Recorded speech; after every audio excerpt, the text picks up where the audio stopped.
Uy, wala kang ibang ginawa kundi magbasa. Hindi mo nakakasawa. Baka may tinatago siyang honor student. Tingnan niyo sa akin, Gina and Sky. Wala naman akong ginagawang masama sa inyo ah. Pero kapangitan meron. Ginny, balik mo yung notebook ko! Ano ba to? Ano ba to, diary?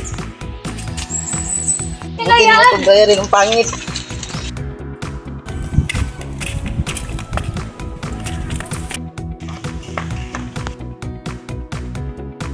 Gin, Sky, tama na yan. Ano ba ang trip nyo?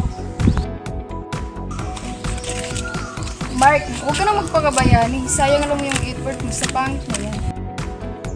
Kulang ang notebook niya. Hindi ko trip ang manggulo. Hindi, girl. Okay ka lang ba, Joy? Oh Mark, salamat. Ito na pala notebook mo. Pasensyahan mo na sila, Jane. Salamat Mark. Ay, Sky,